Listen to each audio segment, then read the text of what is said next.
قال الله تبارك وتعالى في القرآن المجيد: أعوذ بالله من الشيطان الرجيم، بسم الله الرحمن الرحيم.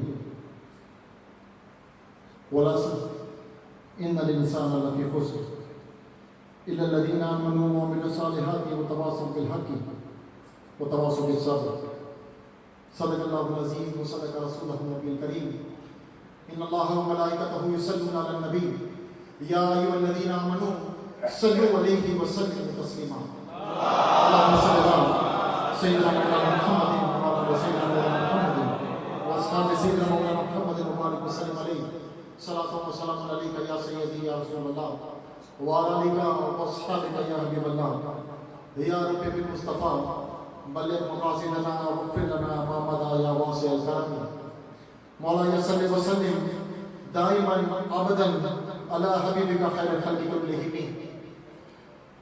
رب اشرح لي صدري ويسر لي امري واحلل عقدة من لساني يفقهوا قولي. اللهم رب يسر ولا تعسر وتمم بالخير. تمام تعریفیں اللہ رب العزت کے لیے جو کل جہان کا پالنے والا ہے، اور بے شمار درود و سلام حضور نبی کریم روح اور ان کی ذات گرامی پر کہ جنہیں اللہ رب العزت نے رحمت للعالمین بنا کر مبعوث فرمایا. سب سے پہلے مدین کی عطا گہرائیوں سے منتظمین کو اس بہت ہی خوبصورت محفل، اس بہت خوبصورت کانفرنس کے انعقاد پر مبارکباد پیش کرتا ہوں، اور دعا کو ہوں کہ اللہ تبارک و تعالیٰ مجھے حق بات کہنے اور تمام احباب کو حق بات سن کر اس پر عمل کرنے کی توفیق عطا فرمائے.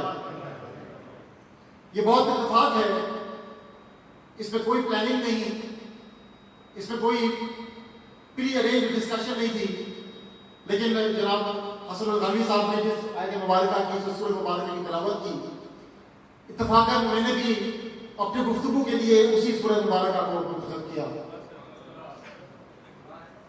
صرف فرق یہ ہے کہ انہوں نے اس کا اظہار انگریزی میں کیا، میں اس کا اظہار انشاءاللہ اردو میں کروں گا، اور میں چند وہ باتیں آپ کی خدمت میں پیش کروں گا جو انشاءاللہ تعالیٰ اس کی تھوڑی سی آپ کو ڈیپتھ میں لے کے جائیں گے. یہ سورہ مبارکہ جیسے کہ ابھی بات ہوئی کہ قرآن مبارک کی مختصر ترین صورتوں میں ایک صورت ہے، لیکن سائز کے اعتبار سے تو یہ مختصر ہے، لیکن مضمون کے اعتبار سے بہت جامع ہے. اتنی جامع ہے اور اتنی اہم سورہ مبارکہ ہے کہ آقا کریم کے دو اصحاب، روایت میں آتا ہے کہ حضور نبی کریم رؤوف الرحیم کے دو اصحاب جب ملاقات کرتے تو اس وقت تک جدا نہ ہوتے جب تک ایک دوسرے کو سورہ اثر کی تلاوت نہ کرتے. اور ایک اور بڑی اہم بات حضرت امام شافعی علیہ رحمہ اس سورہ مبارکہ کے متعلق فرماتے ہیں: لَوْ لَمْ يُنَزِّلَ مِنَ الْقُرْآنِ سِوَا هَذَا كَفِيَ النَّاسِ، کہ اگر قرآن پاک میں اور کچھ نازل نہیں ہوتا، صرف ایک یہی سورہ مبارکہ نازل ہوتی تو لوگوں کے لیے یہی کافی. اب بات یہ ہے کہ اس سورہ مبارکہ میں ایک ایسا کیا ہے کہ اللہ تبارک و تعالیٰ کے محبوب کے جو اصحاب تھے وہ اس کی تلاوت کو لازم اپنے لیے سمجھتے اور جب بھی ملتے اس کی تلاوت کرتے. اللہ تبارک و تعالیٰ فرماتا ہے: والعصر، قسم ہے زمانے کی. ہم آج عہد حاضر کی بات کر رہے ہیں. جب زمانے کی بات ہوتی ہے نا تو یہ کوئی مخصوص زمانہ نہیں ہے، جیسے ابھی غربی صاحب نے بھی کہا تمام زمانے اس کے اندر شامل ہو جاتے ہیں، اور اس میں یہ زمانہ بھی ہے جس میں آج ہم بیٹھے ہیں. اللہ کا فرماتا ہے والعصر، قسم ہے زمانے. یہاں پر ایک چھوٹی سی بات کہ اگر آگے بڑھوں گا، اس سورہ مبارکہ کا آغاز قسم کے ساتھ ہوتا ہے. تو فرماتے ہیں قسم ہے. ایسا کیوں ہے؟ کیوں رب کریم نے اس کلام کا آغاز قسم کے ساتھ فرمایا؟ اگر بحیثیت انسان ہم جب قسم کھاتے ہیں تو ہمارا مقصود یہ ہوتا ہے کہ ہم سامنے والے کو اپنی بات کی سچائی پر راضی کر سکے کہ میں سچ کہہ رہا ہوں.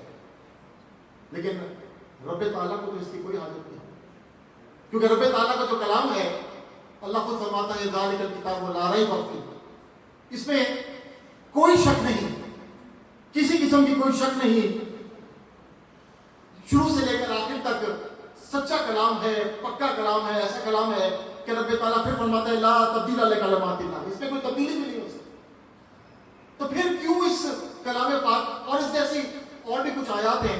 کہ جن کا آغاز قسم سے ہوتا ہے، وہ شمس، قسم ہے سورج کی، والقمر، قسم ہے چاند کی، والضحیٰ واللیل اذا سجا۔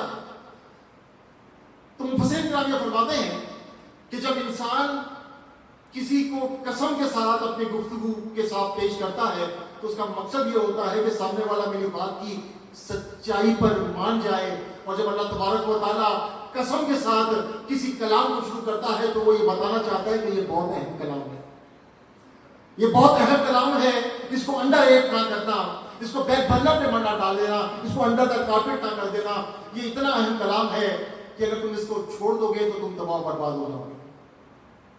پھر اب کیا فرماتا ہے، اب جو اہمیت ہے اس کی، والعصر ان الانسان لفی خسر، بے شک ایک انسان نہیں، تمام کے تمام انسان خسارے میں، لاس میں۔ اور اگر مفسرین کیا فرماتے ہیں کہ یہاں پر اگر اس سورہ مبارکہ کا اختتام ہو جاتا، ان دو آیات پر اگر خاتمہ ہو جاتا تو انسان ہمیشہ خسارے میں رہتا۔ لیکن وہ رب کریم بڑا کرم والا ہے، اسے جب یہاں تک تو فرما دیا ان الانسان لفی خسر، لیکن اس کے بعد یہ بھی فرما دیا کہ اگر تم 4 کام کرو گے تو تم اس خسارے سے باہر نکل آؤ۔ اور وہ 4 کام کیا ہیں؟ ان الذین آمنوا وعملوا الصالحات وتواصوا بالحق وتواصوا بالصبر۔ نمبر 1، ایمان لاؤ، ان الذین آمنوا وعملوا الصالحات، اور نیک عمل کرو، وتواصوا بالحق وتواصوا بالصبر کو تھوڑی دیر کے لیے ہم بات کرتے ہیں، اس میں انشاءاللہ تعالیٰ گفتگو کریں گے، لیکن پہلے ان 2 چیزوں پر بات کرتے ہیں کہ اللہ تبارک و تعالیٰ کیا فرماتا ہے کہ تمام انسان خسارے میں ہیں، علاوہ ان لوگوں کے کہ جنہوں نے 4 کام کیے، ان میں 2 کام ہیں الا الذین آمنوا وعملوا الصالحات۔ اب بات یہ ہے کہ یہ ہمیں پتہ ہے کہ ہم ایمان لے آئے، روی صاحب نے بھی بڑی خوبصورت بات کی کہ ایمان لانا اصل ہے، لیکن بات یہ ہے کہ جب ایمان لے کر آتے ہیں تو پھر ہمیں یہ بھی سمجھنا ضروری ہے کہ ہمارا دین ہم سے مطالبہ کیا کرتا ہے، کیا چاہتا ہے ہمارا دین۔ کیا صرف ایمان لے آنا، کیا صرف کلمہ پڑھ لینا ہمارے لیے کیا اس نقصان سے فائدے میں ہمیں لے جائے گا؟ تو آئیے صرف تھوڑی دیر کے لیے دیکھتے ہیں کہ وہ کون سی چیزیں ہیں کہ جن کو اگر ہم تھام لیں تو ہمارا ایمان مضبوط ہو جاتا ہے، ہمارا ایمان پکا ہو جاتا ہے۔ تو جو سب سے پہلی چیز ہے وہ ہے قرآن پاک کے ساتھ اپنے تعلق کو مضبوط کرنا۔ اور قرآن پاک میں کتنی اہم چیز ہے کہ میرے آقا کریم فرما گئے، آپ کی حدیث پاک ہے، ترکت فیکم امرین، آپ فرماتے ہیں کہ اگر تم یہ 2 چیزیں تمہارے لیے چھوڑا جا رہا ہوں، میں تمہارے لیے 2 چیزیں چھوڑے جا رہا ہوں، اگر ان 2 چیزوں کو تم نے اگر پکڑ لیا تو تم گمراہی سے بچ جاؤ گے۔ وہ 2 چیزیں کیا ہیں؟ کتاب اللہ و سنت النبی، کہ اللہ کی کتاب اور نبی کی سنت۔ اور بات یہ ہے کہ جو نبی کی سنت ہے، جو حدیث پاک ہے، یہ بھی اصل میں وحی ہے۔ ایک کو کہتے ہیں وحی متلو جس کی ہم تلاوت کرتے ہیں قرآن پاک، اور ایک ہے وحی غیر متلو جو میرے آقا کی حدیث پاک ہے، جو آپ آقا کی سنتیں ہیں، ان کی تلاوت تو نہیں کرتے لیکن یہ ہمیں پتہ ہے کہ آقا کریم اپنے پاس سے کچھ بھی نہیں کرتے، جو بھی ہوتی ہے وہی ہوتی ہے۔ وَمَا يَنطِقُ عَنِ الْهَوَىٰ إِنْ هُوَ إِلَّا وَحْيٌ يُوحَىٰ، وہ اپنے پاس سے اپنی خواہش سے کچھ بھی نہیں کہتے، جو بھی ہے وہ بنیادی طور پر وہی ہے۔ تو اگر قرآن پاک کو ہم پکڑ لیتے ہیں تو اللہ تبارک و تعالیٰ کیا فرماتا ہے؟ إِنَّ الَّذِينَ يَتْلُونَ كِتَابَ اللَّهِ، اور وہ لوگ جو کہ کتاب کی تلاوت کرتے ہیں، وَأَقَامُوا الصَّلَاةَ، اور نماز قائم کرتے ہیں، وَأَنفِقُوا مِمَّا رَزَقْنَاهُمْ، اور اس مال میں سے خرچ کرتے ہیں جو ہم نے انہیں دیا، سِرًّا وَعَلَانِيَةً، چھپ کر بھی اور ظاہر بھی، يَرْجُونَ تِجَارَةً لَن تَبُورَ، تو پھر وہ ایسی تجارت میں ہے جس میں نقصان کا کوئی خطرہ نہیں۔ ابتدا میں ہم نے کیا کہا؟ انسان خسارے میں ہے۔ یہاں پر اللہ کیا فرما رہا ہے؟ اگر قرآن پاک کو پکڑ لو گے، اس کی تلاوت کرو گے، نماز کو قائم کرو گے، نماز کو قائم کرنے کے ساتھ جو اللہ تعالیٰ کو کہہ رہا ہے جو میں نے مال دیا اسی مال میں سے میری راہ میں خرچ کرو گے، تو اللہ کیا فرماتا ہے؟ پھر تم ایسی تجارت میں ہو جس میں تمہیں نقصان ہو نہیں سکتا۔ اب آج اگر ہم دیکھیں ہمارا قرآن پاک کے ساتھ تعلق کیسا ہے، میں صرف یہاں کے جو لوگ بیٹھے ان کی بات نہیں کر رہا، عوام الناس کی بات کر رہا ہوں۔ جو مسلمان ہیں ان کی بات کر رہا ہوں. ہم نے قرآن پاک کو صرف برکت کا ذریعہ سمجھ لیا. ہم یہ سمجھ لیا کہ جب دکان کھولنی ہے تو مسجد سے کاری لوگوں کو بلا کر انہیں قرآن پاک کی تلاوت کرنی ہے. جب نیا گھر لینا ہے تو قرآن پاک کی تلاوت کروانی ہے. جب شادی ہونی ہے تو بچے کو قرآن پاک کے سائے کے تلے رکھنا ہے. لیکن قرآن پاک کو پڑھنا نہیں ہے, قرآن پاک پر عمل نہیں کرنا. کیونکہ قرآن پاک اصل میں صرف برکت کے لیے نازل نہیں, اس کی برکت ہے, لیکن اصل قرآن پاک کیا ہے؟ ہدی للمتقین, یہ ہدایت المتقین نہیں. یہ ہدایت ہے. اور یہ ہدایت کب حاصل ہوتی ہے؟ جب قرآن پاک کو پکڑ کر قرآن پاک سے فیض کیا جائے. تو سب سے جو اہم چیز ہے وہ قرآن پاک کے ساتھ اپنے تعلق کو جوڑا جائے. قرآن پاک کے ساتھ تعلق کو جوڑنے کے ساتھ ساتھ نماز کے ساتھ اپنے تعلق کو جوڑا جائے, اور اللہ کی راہ میں جو اللہ نے مال دیا ہے وہ خرچ کیا جائے. اور جب یہ کرتا ہے انسان تو پھر کیا ہوتا ہے؟ پھر اللہ تبارک و تعالیٰ کا خوف دل میں آنا شروع ہو جاتا ہے. قرآن پاک میں 50 سے زائد مقامات پر اللہ تبارک و تعالیٰ نے کہا ہے کہ اللہ سے ڈرو. یا ایھا الذین آمنوا اتقوا اللہ حق تقاتہ, اس سے ڈرو جیسے اس سے ڈرنے کا حق ہے. آج بدقسمتی سے, کیونکہ ہم عصر حاضر کی بات کر رہے ہیں نا, آج بدقسمتی سے جتنے گناہ ہوتے ہیں اس معاشرے میں, اور خاص طور پر جو مسلمان کرتے ہیں, اس میں ایک بنیادی مسئلہ یہ ہے کہ ہمارے دلوں سے اللہ کا خوف نکل گیا. جب خوف ہوگا تو پھر انسان کو گناہ کرتے ہوئے تھوڑا سا رکنے کو دل کرے گا کہ اللہ تبارک و تعالیٰ دیکھ رہا ہے. جس طرح ہم جب راستے میں جا رہے ہوتے ہیں, ہمیں نظر آتا ہے کہ کیمرے کی آنکھ دیکھ رہی ہے تو نہ چاہنے کے باوجود بھی رک جاتے ہیں. یہ تو وہ آنکھ ہے جو ہر وقت دیکھتی ہے, لیکن اس کے باوجود ہم خوف نہیں کھاتے. اس کے باوجود ہم اللہ تبارک و تعالیٰ کے ڈر کی وجہ سے اپنے گناہوں کو نہیں روکتے. کرپشن بھی اسی وجہ سے ہے, چور بازاری بھی اسی وجہ سے ہے, جتنے قتل و غارت دلی ہے وہ بھی سب اسی وجہ سے ہے. بنیادی وجہ یہ ہے کہ میں اللہ تبارک و تعالیٰ کا خوف دل سے نکل گیا. تو جو ایک اہم ذریعہ وہ ہے اللہ تبارک و تعالیٰ کا خوف. اور جو تیسری جو بہت اہم چیز جو کہ ہمیں سیدھا راہ راست کی طرف لے جا سکتی ہے وہ ہے آقا کریم کی محبت. حضور نبی کریم رؤوف رحیم کی دل میں محبت. اور یہ محبت کیوں ضروری ہے؟ کیونکہ اللہ تبارک و تعالیٰ قرآن پاک میں فرماتا ہے النبی اولیٰ بالمؤمنین من انفسہم. یہ وہ نبی ہیں جو تمہاری جانوں سے زیادہ قریب ہیں. ارے جو ہماری جانوں سے زیادہ قریب ہو, کیا ان سے محبت ہم پر لازم نہیں ہے؟ ہم پر لازم ہے کہ ہم ان سے محبت کریں. اور یہ قرآن پاک کی اس آیت کے ساتھ ساتھ جب ہم اس حدیث پاک جو کہ بخاری شریف کی حدیث پاک ہے اس کو جب ساتھ ملاتے ہیں تو پھر محبت نہ کرنے کا کوئی جواز رہ ہی نہیں جاتا. بخاری شریف کی حدیث پاک ہے, حضرت انس بن مالک اس کے راوی ہیں, اور فرماتے ہیں حضور نبی کریم رؤوف رحیم صلی اللہ علیہ وسلم نے ارشاد فرمایا لا یؤمن احدکم حتی اکون احب الیہ من والدہ ووالدہ والناس اجمعین. کہ تم میں سے کوئی اس وقت تک مومن نہیں ہو سکتا. ہم بات کیا کر رہے ہیں سورہ اصل میں, تو جو ایمان لائے, یا اللہ تبارک و تعالیٰ کے نبی کیا کہہ رہے ہیں, تم میں سے کوئی اس وقت تک مومن نہیں ہو سکتا جو اپنے والد, اپنی والدہ اور تمام لوگوں سے زیادہ مجھ سے پیار نہ کرے.